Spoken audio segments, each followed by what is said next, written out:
सकाळी उठल्या उठल्या गावड्यांचं दूध काढायचं आणि ते जाऊन डेअरीला घालायचं आणि जसा दिवस चालू होतोय तो पुन्हा गावड्यांचं दूध काढून संध्याकाळी संपतोय.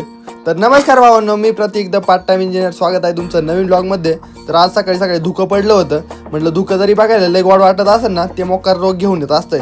मग त्याचा कार्यक्रम नंतर करावा लागतोय. त्याआधी पहिल्यांदा औषधं घेतले, फवारा घेतला आणि म्हटलं चला याचा कार्यक्रम करू. इकडे मकाला आळी पण लागली होती.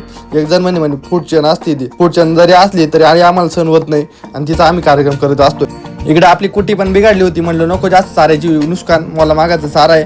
मग डायरेक्ट संगमनेरला पोहोचलो. पटकन एक कुटी सिलेक्ट केली. म्हटलं दादा ही कुटी देऊन टाक नाही का. आणि मग इकडे कांद्याच्या गाड्या पण रिटर्न येणार होत्या. म्हटलं एखाद्या गाडी टाकून घरी पोच करू. पटकन एक जण भेटला पण लगेच घरी आणली. आपल्याला कुठं दम पडतोय, लगेच कुटी बेटी करून पाहिली. कार्यक्रम ओके होता एकदम. तर मग डायरेक्ट आपल्याला पुढच्या कामासाठी जायचं होतं मका पेरायला.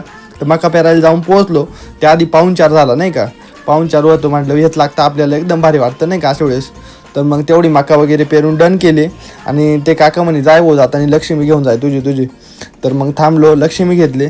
आणि आज ब्लॉग बनवण्याचं कारण हे असं आहे की हे दिवस उद्या आठवणार आहे आणि उद्या हे दिवस आठवायला किंवा बघायला एकदम भारी वाटणार आहे.